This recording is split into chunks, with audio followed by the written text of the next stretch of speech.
Welcome back to the Functional Code. We are excited to bring you guys today another episode. This is our core series, Stress and How It's Silently Killing Your Gains. So the core series is where we break down one of our longer form podcasts into a 30 to roughly 45 minute segment where we're bringing to you the gems, the nuts, and the bolts. So we're excited to talk to you guys about that today. I am Dr. Addy. And I am Dr. Jace. Yeah, if you're training hard, eating clean, lifting healthy, but you don't feel like you're getting those gains in the gym, there is probably a problem. And it is not just mental, it is molecular. So as we go into the core framework of how cortisol is impacting your system and how you can help make those gains in the gym and also help your overall health, we're going to be breaking down what's known as the cortisol code, diving into cortisol output, downregulation, and the environment. Nice. So stay tuned for that. Now, Doc, cortisol, what are some of the things that you look at in terms of how does that impact your system? For sure. So you have to look at cortisol in relation to its effect on muscle. And so cortisol is catabolic. What that means is it breaks down muscle, and it can even block recovery. It can affect your immune system and your hormone production. And we'll dive into all of those here in a little bit. But too much cortisol, now you gotta understand this too, cortisol is important. It's essential that we have a good cortisol regulation. It's just in the long term, excess cortisol has been shown to do a lot of things to us negatively. And that's what we're trying to explain today, why you need to be able to manage cortisol and keep it more of homeostatic than in an excess level. So when we look at cortisol, here are some of the things that we can tie stress and cortisol to as far as reduction or not as much efficiency or improvement in our recovery and or our, we'll call it our gains, for lack of a better term. So we look at cortisol again as it has the ability to break down muscle tissue. It also inhibits protein synthesis. So one study showed that chronically elevated cortisol can lead to reduced muscle mass, and it can actually impair strength gains. So what that means is when we are really stressed, just that alone can stop us from putting muscle mass on, and it can even impair our strength. Now, when you look at its ability to impact hormones, that's also something that we need to worry about. Because in one study, it showed chronic stress lowered testosterone in male athletes by up to 20%. Ooh. Now, when we have a patient like a male athlete who heavily relies on testosterone, is going to be one of the bigger hormones that will allow us to have great turnover with muscle cells that have been damaged or changed when they're training or working out. And also it's an anabolic hormone. So it helps to improve recovery. It helps to rebuild and improve cells that are needing to be fixed. So that's also something that we need to be cautious of when we have high stress in the body. Now, high cortisol also can reduce sleep, or it increases sleep loss. And when we aren't able to sleep, that can affect growth hormone secretion, protein synthesis, muscle repair. One study showed that poor sleep from stress led to 60% slower post-exercise recovery and higher levels of muscle soreness. So when we are stressed, we aren't sleeping, and when we're not sleeping, we're sore, we're not recovering as well, and we're probably feeling more sluggish. So next is how it can also affect hunger hormones, ghrelin and leptin, which can lead to either overeating or undereating. I struggle with this one a lot. When I'm stressed, I don't maintain macros, especially if I'm trying to put weight on, or I just don't eat them as enough and I'm losing more weight than I would like. And so I can fluctuate really easily like that. So I would need to make sure that I'm keeping my macros up. Otherwise, my weight it fluctuates a lot. And so if you are looking to put weight on, but you've been stressed, we'll get to even more of how that can affect you, but in the terms of caloric intake, undereating results obviously in caloric or protein deficits, which will slow hypertrophy, reduces lean mass. Then of course, if we're stressed and we're overeating, that's going to be more of the obesity side of things, more insulin resistance, tougher time losing that weight. Next, high stress individuals trained 30% less intensely, which reduced training stimulus and adaptation. So not only are you seeing the changes that we just talked about, but stressed individuals aren't able to perform or put better output out when they're training. And that, again, is going to have an effect on us moving forward. Mental stress blunted muscle protein synthesis by 15 to 30% after resistance training and protein ingestion. Basically, even though you had the proper amount of protein and resistance training, it was reduced by 30% if you had mental stress, according to this one study. Wow. So efficiency dropped if you've been having that. Cortisol impairs collagen synthesis and inflammatory repair cascade. Athletes under stress showed slower tendon and muscle healing. Stress reduced VO2 max and cardiovascular output up to 15%, which obviously limited recovery. Cortisol increased, of course, elevated inflammatory cytokines, which inhibits recovery, increased risk of overtraining syndrome. And then lastly, stress doubles the risk of overtraining syndrome. So basically, athletes with high life stress were twice as likely to develop overtraining related fatigue, sleep disruption, and performance decline due to, my guess is, the lack of change they were seeing in their training caused them to try to train more. Wow. And so thus disrupting their ability to improve because of the overtraining that they had. Stress is the silent killer of everything. Dude, I'm telling you, it's incredible. Good So Lord. when you take a look at some of the other things that it can change, it can lower IGF-1, it can increase more muscle protein breakdown, and it also reduces HRV, or availability, and it can increase all-cause mortality risk. So we know stress is not good long-term. That's something that we understand. But when we have things that it actually can tie to and we understand what it's doing, I think it has more weight to why we need to be regulating this and why this needs to be something that, if you're looking to, as an athlete, improve, if you're looking as just a general population, put weight on, lose weight, all these things, it's going to have an impact if you're very stressed. Yes. Like cortisol is important, but making sure that we monitor that when we're trying to build up the body, when we're trying to get the gains that we want. It's then goes back to the tools on how can we eliminate, downregulate some of the stress that you have, whether it's prior to or even long-term, getting into a habitual cycle to help with that stress, by the sounds of it. So Doc, I think you handled that incredibly well in terms of the first part of the cortisol code, starting with cortisol.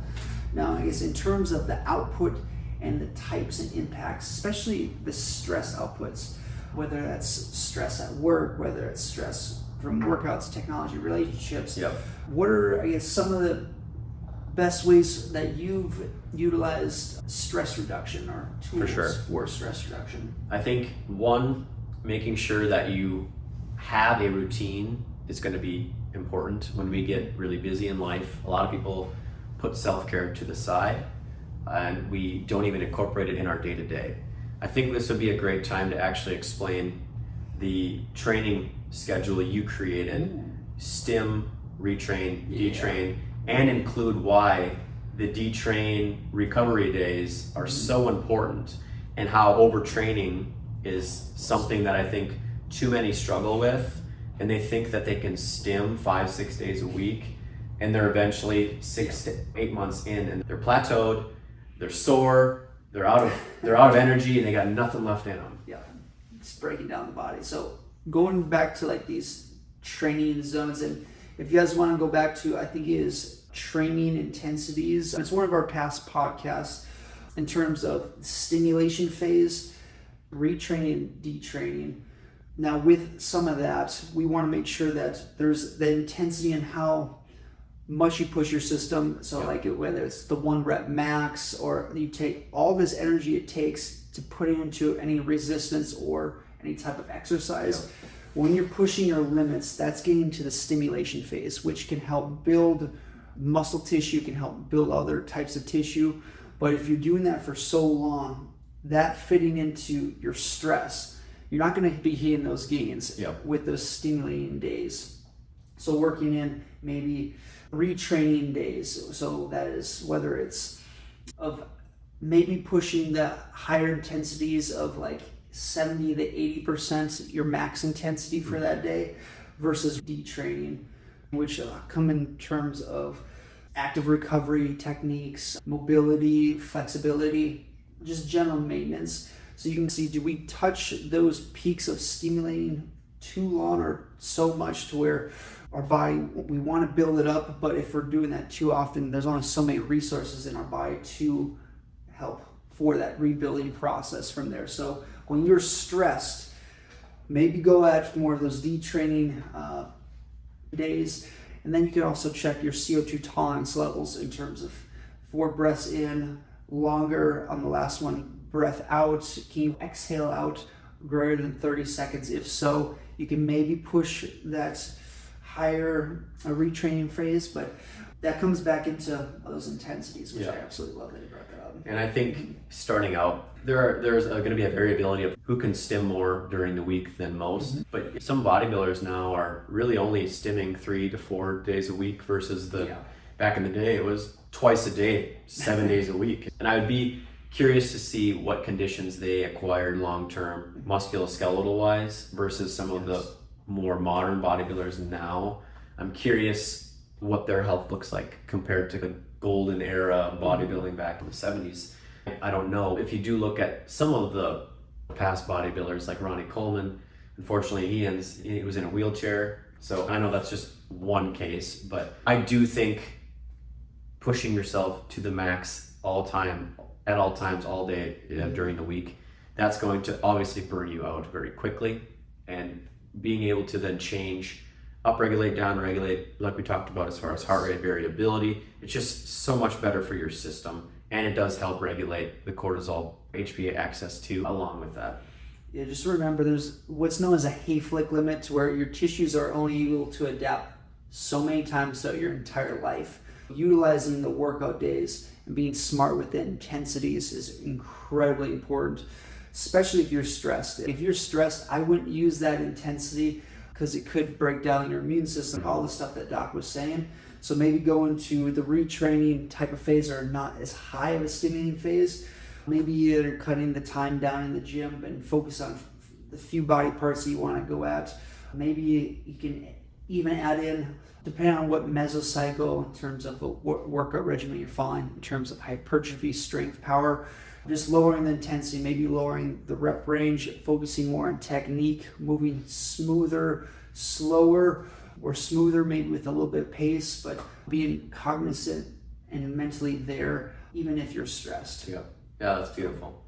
And I think more and more patients that I put those on, especially my performers, my athletes, guys, they come back in 1 week saying that they're already doing better or hitting PRs. I had a guy who was a runner, and he's just mentioned how he's been trying to ramp up to do, I think he's trying to do a full marathon, so 26 miles. And he's been around the 10 to 12 mile mark forever, and he's just still sore. He's trying to do it every day.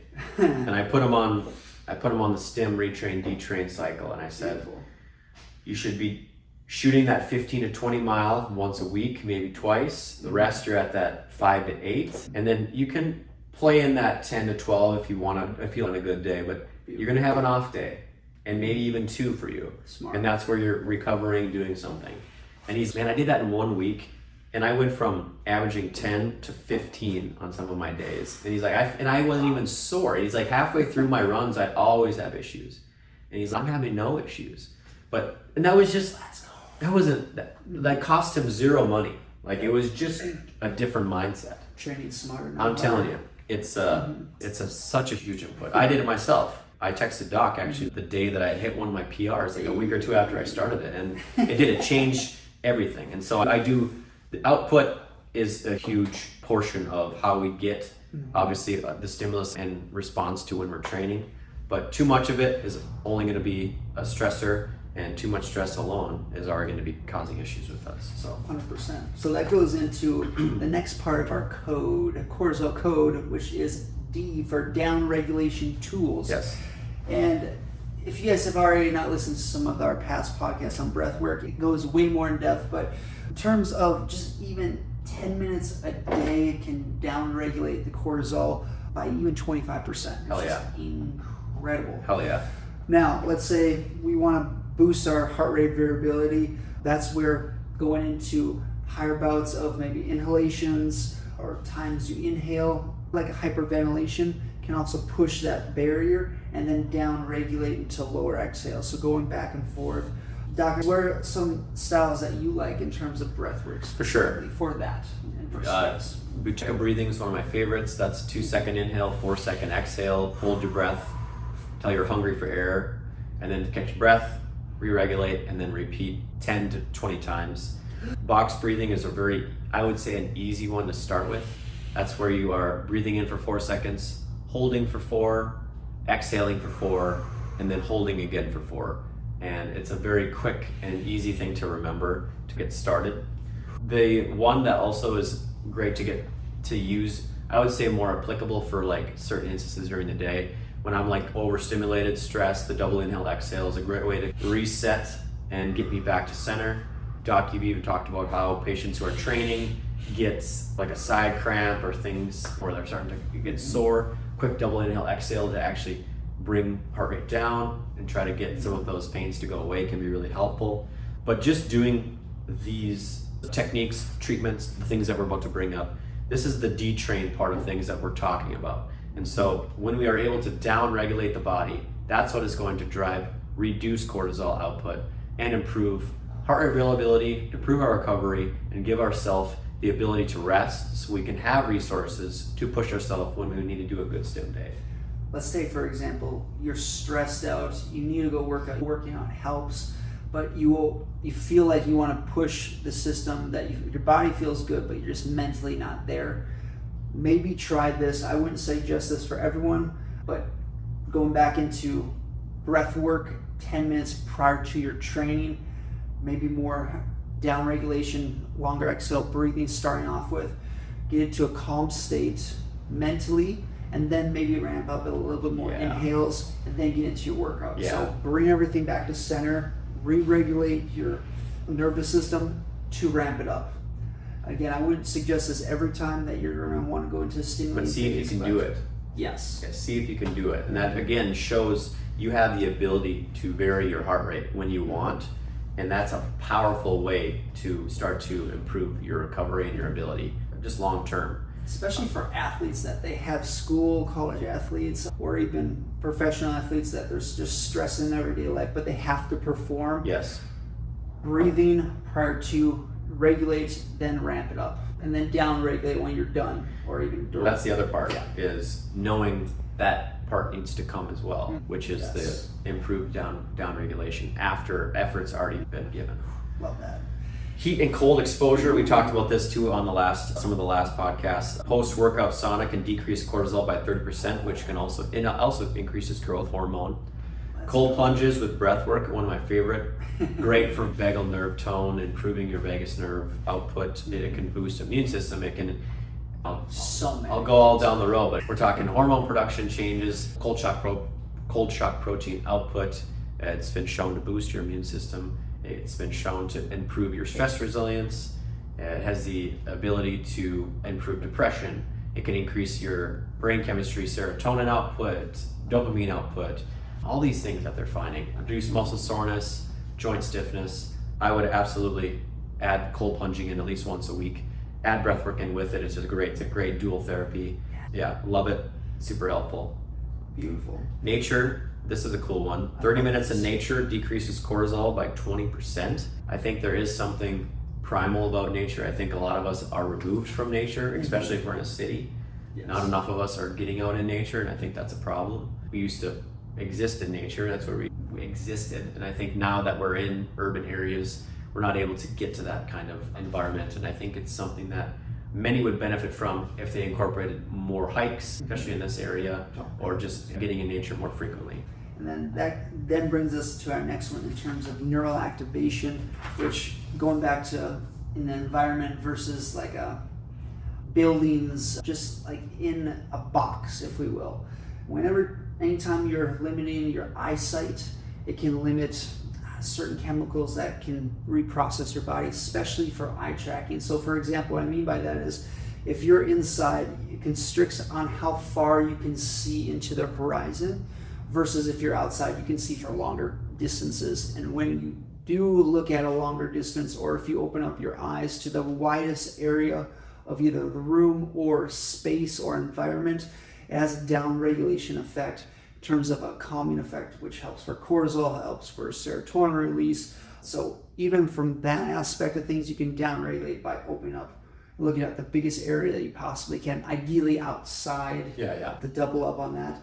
But let's say we want to ramp up the nervous system, looking at a fixed point, a small point closer to our eyes, and intensely looking at that versus looking away at the horizon from there. So there's different ways that you can ramp that up neural activation wise, whether it's that or whether it's you ramping up your nervous system, whether it's squeezing all the muscles in your body, regulating up to 100% and then down regulating, relaxing back down. So squeezing on your muscles as hard as you possibly can, slowly ramping up as hard as you can, and then slowly ramping off.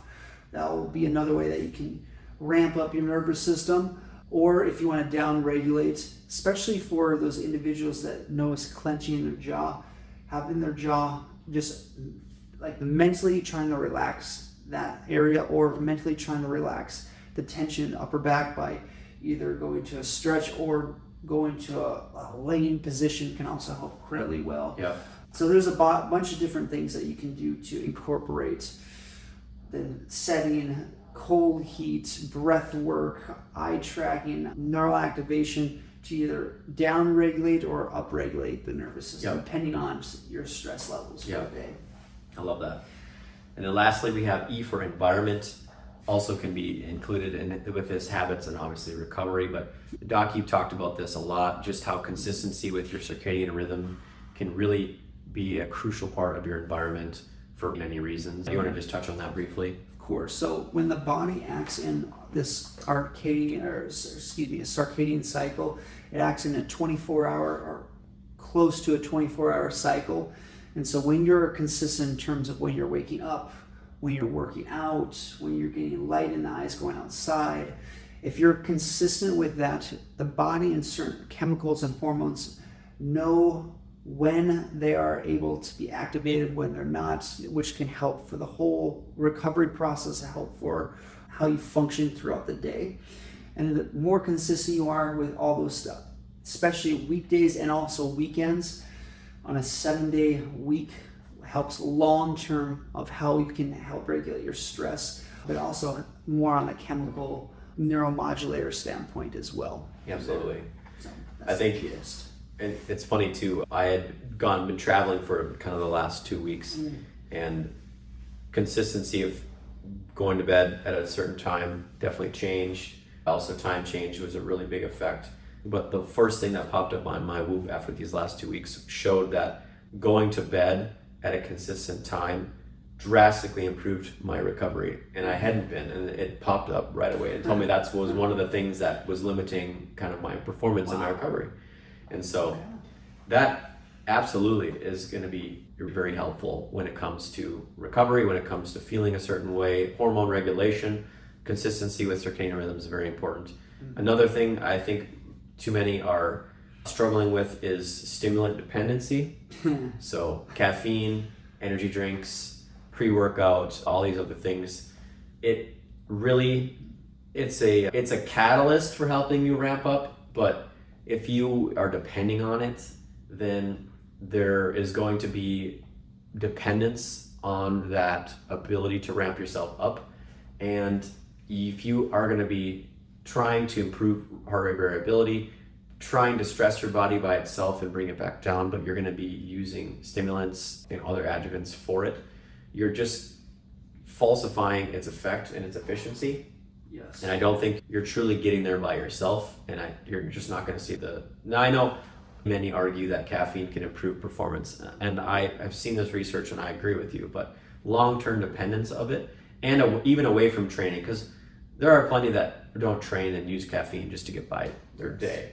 Yes, we can argue the performance part of it as an athlete, but away from that, most just need it to get through their day, which just tells me that you aren't straining your body enough to allow it to regulate by itself. But if you started adding in more stimulus, more training, more strain, your body will start to be more tired, which allows you to sleep better, and then you'll feel more refreshed once you have that kind of variability in play. That is something that I think others need to look at as well. Rely on natural mechanisms of your body versus external stimuli that you're pretty much bringing your body. Is the gist. Doc said way more elegantly and a little bit more in depth, but yes, lean into some of the tools that your body was naturally gifted. Yeah. Thus, better long-term outcome from there. Yes. Next would be realistic training expectations. Not every session is a max output. We need to be able to create an environment where we are stimming, having more of a middle training day and then an off day. Those kinds of variations are going to help a lot more with regulating your stress and improving your gains.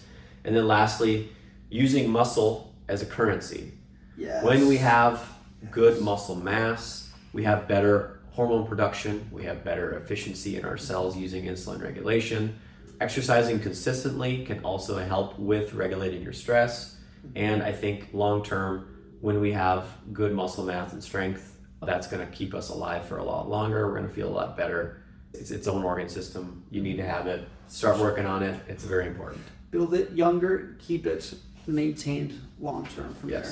And your ability to build it is only improved, or should I say, it's enhanced when we're younger. Yes. So you want to take advantage when you are younger to build as much of it as you can. We don't get the luxury of performance and proper hormone output when we age, unfortunately. The key secret to that is if you build up the muscle tissue earlier on, you can maintain that same type of muscle structure with adding in specific stimulating days depending on certain properties, whether it's like speed versus power, hypertrophy, within a certain time frame. So what I mean by that is if you want to maintain long-term, build everything up, but you just want to put a pin in it, say for hypertrophy, training certain areas of muscles at a stimulating phase at high intensity every 25 days or so. So you only need that stimulating phase maybe once a month, maybe a couple times a month, and you can maintain for years on end from there. Yep.